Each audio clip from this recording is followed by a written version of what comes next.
Welcome to the Goat Rodeo Podcast. I'm your host, Garrett Smith, joined by fellow co-hosts Simon Kuhn and Dave Cottle. We work at Reveal. We like talking about geopolitics at the crossroads of defense technology and venture capital and the innovation economy and everything in between. I'm looking at the docket. I'm looking at the list of topics that we're going to be covering today, and I see El Paso is number one. So excited about topic one. This well, is the take it most away. important Go part for of the it. day. Take it away. I'm gonna do the lead in because I don't think anyone actually knows all the facts, and we're gonna try to sort them out live here on the Goat Rodeo. This is what we do. It's a public service on the news. It's a public service we provide. Exactly. Yeah. A border patrol operated Locust system, which is a high energy laser developed by Blue Halo, acquired by AeroVironment, shot down a birthday balloon, which then led to a 10-day shutdown of the El Paso airport, which was then immediately turned into, I think it was a couple of hours that it was actually shut down in real time, which leads to so many questions about our integrated air defense or purchase of high energy laser weapon systems, whether or not we need to put missiles on the border. And then let's not forget, that's a system operated by an arm of the government that is now shut down due to lack of funding. Dave, I really want to hear your first thoughts on this because, as the resident Army man, I know you have thoughts on integrated air defense systems, and I want to tell you why they're bad thoughts, but I want to hear the thoughts first. Well, they put the system down there for a reason. And Allegedly. I think the details are unclear there, but there were alleged incursions by presumably that's cartels. a vehicle-mounted system, I believe. I'm pretty sure the Locust is on top of like a Humvee. I think it's got JLTV. wheels. Right. Yeah, it's got wheels. I think it's got wheels. So it's not a permanent installation that was, put there a year ago. It's just been sitting there. They drove it there intentionally, presumably recently. Right. Based off of some perceived threat. Mm-hmm.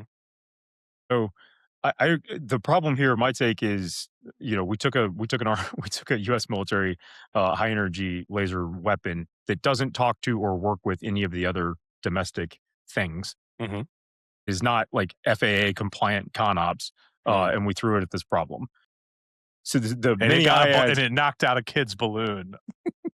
So the mini IADs, like there has to be a southern border oriented counter UAS capability that is more sensitive. That's a layered approach.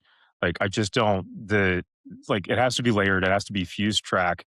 It has to be like clear command and control with graduated response options, and it's got to work with all of our other stuff on a domestic ConOp. So this is how we do standard air defense. Yeah, well, that's how the military does standard air defense. But I have to wonder, is there a single airport in America with a system of any kind that can be turned on, whether it's kinetic or laser, and the whole airport and the whole city won't freak out? Is there anywhere where I can shoot a rocket from just outside the fence line of an airport and not cause 500,000 people to go, what the fuck? They're shooting rockets at the airport. Like, I don't know that you can ever make a system that's that well publicized to not make the public panic. Like, it feels like an impossible task. You'd have to put advertisements at every bus stop at the airport for a decade before people were even casually aware that there could be rockets fired off to take out drones. Or in this case, it's a laser. It's invisible. It should have been the least alarm causing thing, aside from the fact that it killed somebody's balloon.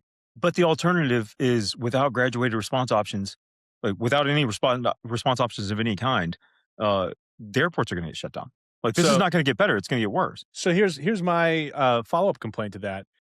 You got to have graduated response options because of the perceived threat. Is like that. That's why. Because right now, all we've shot down is a balloon, and no one has articulated.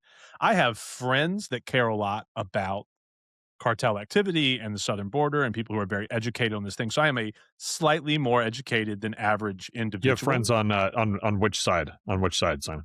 Yeah, I have lots of cartel friends. This is maybe you do, dude. I've now graduated from having communist friends to having narco-terrorist cartel friends. They could still be communists, though. Maybe that's the commonality, right? That only people like yourself would assume that they're all they have commonalities between the arch capitalists of narco-terrorism, who are very money motivated and are not big on sharing the means of production.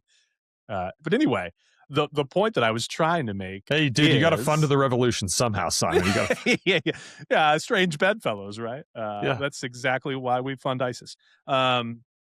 Now, moving on from that topic, my question becomes: you have to have some level of public education around what this threat actually is, particularly when your only successful strike to date, again, is a birthday balloon. You have to figure out how to make people understand this is a political activity. War is a political activity. It's not a technocrat vacuum where we get to like apply our craft and be like, oh, we're successful, so it doesn't matter. Like, no, we have to justify constantly. Sure, and I'm not making the assertion that cartels. I mean, it's not good for cartel business for them to strike an airport. Right. The point is the point is like we can't allow a littoral open air corridor. Yeah. On any of our borders, like somehow we have to be able to detect, track, and interdict. But we do need to keep in mind, I don't disagree with your base premise, which is that we do need integrated air defense systems that can talk and that are coordinated with civilian agencies. Sorry, you do or you do not agree? I do agree. Yeah, of course. But what I'm trying to highlight is that is not the whole conversation. That's probably the easiest third of the conversation. The hard part of the conversation is making the civilians understand so that when you shoot the laser that has definitely been there for some time, right? Like the Locust system is not brand new. It took a lot of time, I'm sure, for CBP to find the resources and deploy that thing. So it didn't just like appear in the El Paso area recently out of thin air. And it still caused the airport to go, oh no, we need to shut down for 10 days. Like they freaked.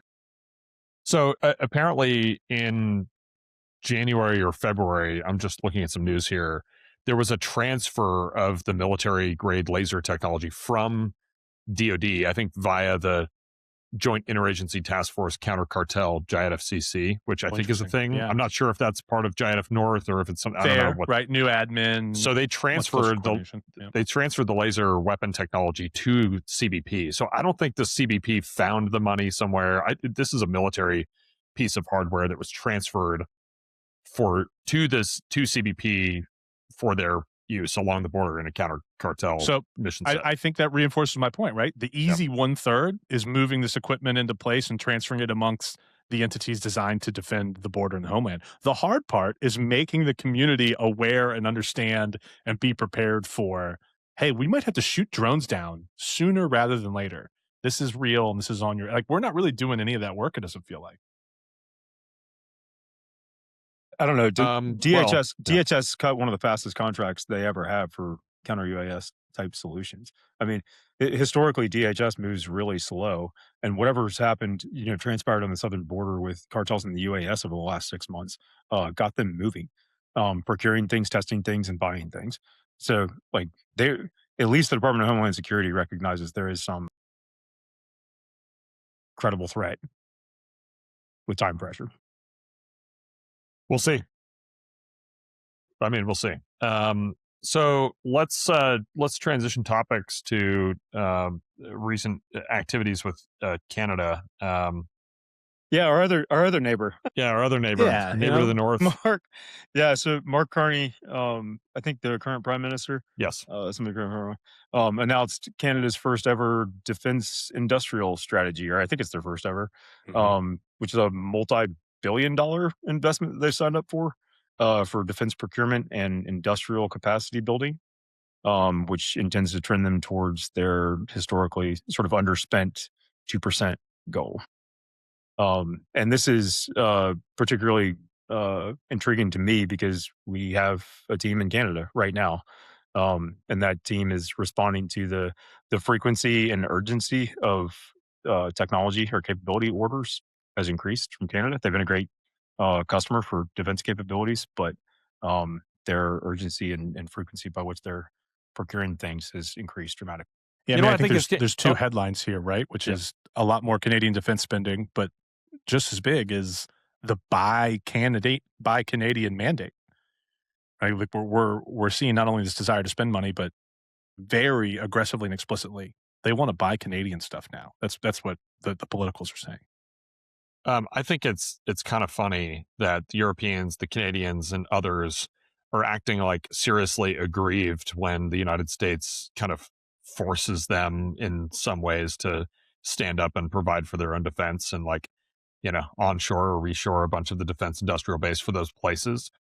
They kind of behave a little bit like aggrieved victims when in fact they are sovereign nations that should be responsible for their own security at some level, right? And I'm not saying that the Trump administration is right in every regard here. I'm not saying that this particular kind of strategy that we seem to be wending as a country is correct or fully correct or even partially correct. I'm just identifying that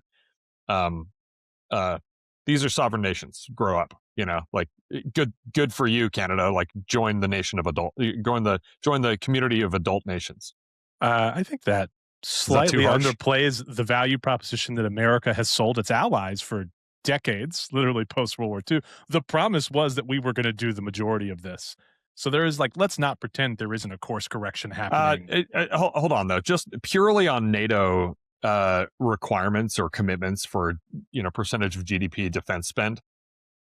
Most nations never lived up to that. The United States is one of the very few countries in the collection of 28 or 30 that has ever really consistently lived up to the spending, commitment. And so I don't have a ton of sympathy, except to say that if the United States really does intend to remain a viable global, superpower of one, then I think the United States should be on the hook for, throwing its weight around to be a world policeman, in other words.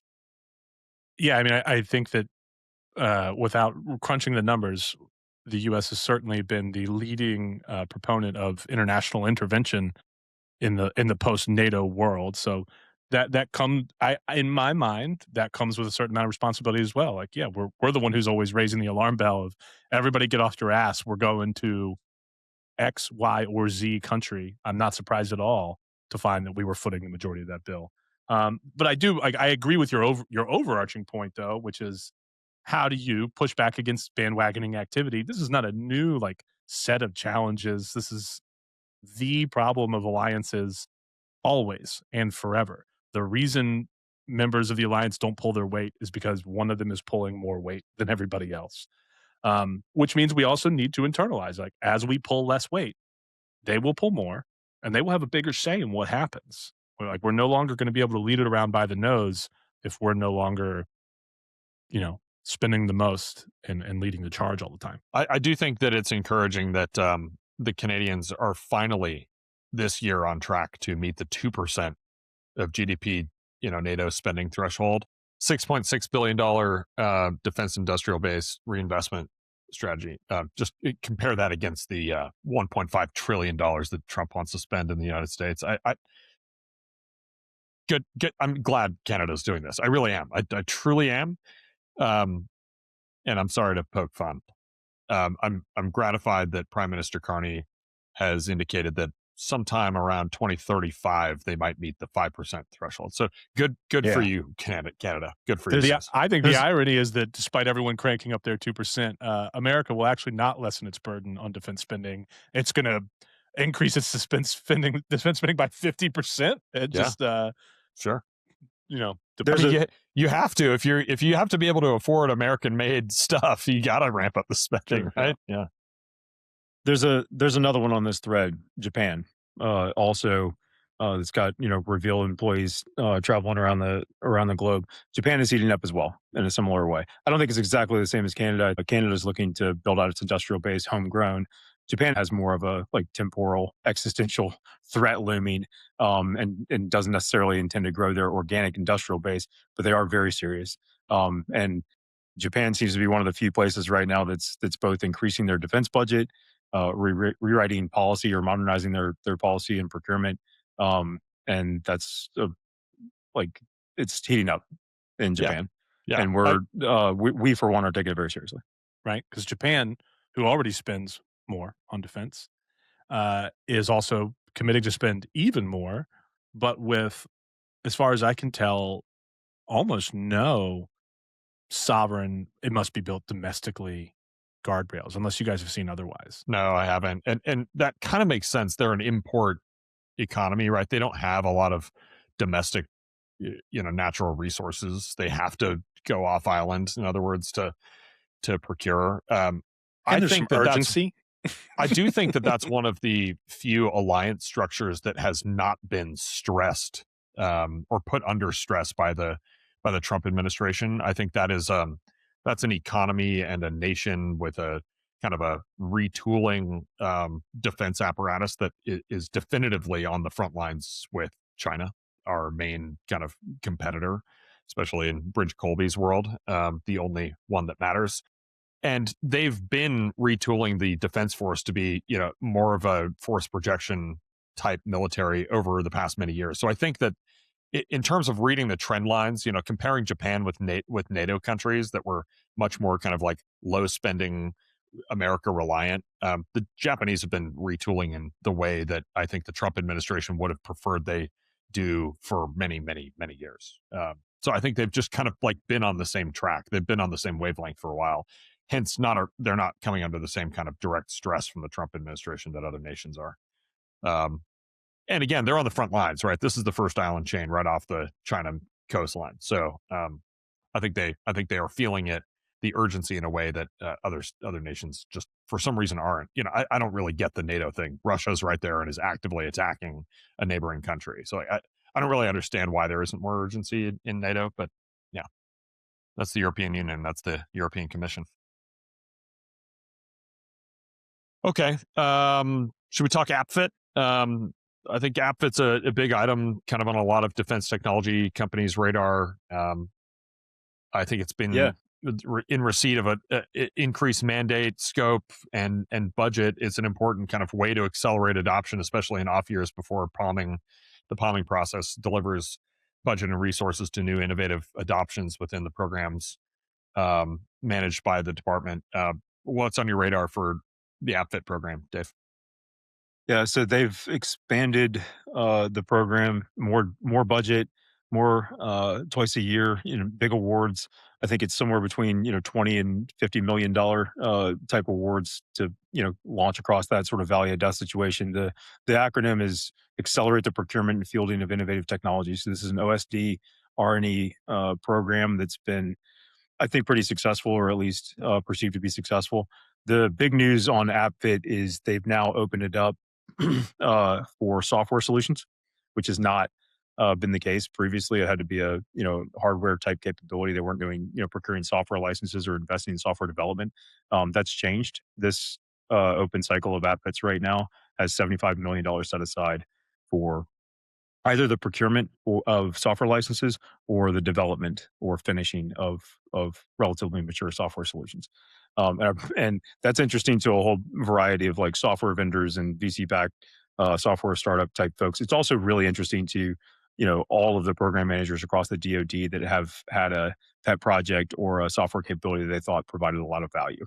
It's their opportunity to put in a submission to OSD and ask for meaningful funding to move really quickly to get that software in the field, which is super interesting. So I expect it to be one of the most contested pools of $75 million in the history of, in the recent memory of defense acquisition. Some data here I pulled up. Since the program inception in 2022, the AppFit program has pushed out $1.4 billion in total awards. It's a lot of money. And every single one of those went to non-traditional defense contracts. So firms that have not exceeded $400 million in DoD obligations in a previous year. It's procurement funds. It's not RDT&E. So that's an important kind of bridging the valley of death moment for a lot of young companies that are trying to breach into this market. And companies don't apply, just to dispel some rumors and myths. If any of our listeners are young companies and they think I should go get me some AppFit money, well, you cannot directly apply. Your customers or target customers have to request those funds. It then goes through kind of a filtering and vetting process and a decision board at OSD level. And I think, am I right, Dave, that the services nominate their top 1, 2, 3 programs or requests, and then those get the preponderance of available funding, right? Is that how it works? Yeah, so the application is done by something that looks like a program management office or a combatant command. They're filtered up either to a combatant command or to the service. Each combatant command has an allotted number of submissions, around 3-ish, depending on the command, that then get reviewed at the OSD level. The important thing that I think a lot of folks miss is not just that the government customer has to request this funding so that they can spend it on their efforts, their programs, their requirements. It's also that program office that's doing the submission and asking for the funding prove the sustainment and life cycle of that program over time. So they have to say, hey, I need this budget to get started or to move quickly or to bridge the gap between what I knew I needed 2 years ago when I asked for my budget and what I need today. But they have to prove with their own budget that they can service this work in the out year. So that it doesn't just be that, the Office of the Secretary of Defense grants them the money, they buy a thing, and then it sort of dies on the vine. Which I thought was a really good design. Yeah, that makes sense. I mean, many of our congressional counterparts, if they're going to engage in any kind of appropriating activity, prefer that there is a transition pathway so that a program office that benefits from a directed appropriation, as an example, defines and defends a long-term, programming and budgeting plan that allows for future year adoption, so that it's not, continually going back to the APFIT or to the congressional appropriation trough for money, and that the services take care of themselves if they really care or think that the program is worth maintaining. You mentioned software. I think most APFIT awards to date have been kind of hardware centric, buying every single one. Yeah. This is, strictly speaking, a separate pipe. This is a pilot to do software. So some of the rules you described for APFIT don't apply here, where traditionally all APFITs are procurement only. There's about $325 million for FY26 for traditional procurement APFITs. This is a $75 million set aside for specifically 6.8 RDT&E funding. 6.8 is a very late stage RDT&E funding line. But you can also you could use it as procurement dollars, which is pretty interesting, but you can't mix them. But I think what's really important here is this is a pilot. This is not, APFIT will be administering this pilot, the APFIT program at OUSD, the Office of Secretary of Defense, but it is not the traditional APFIT pot of money.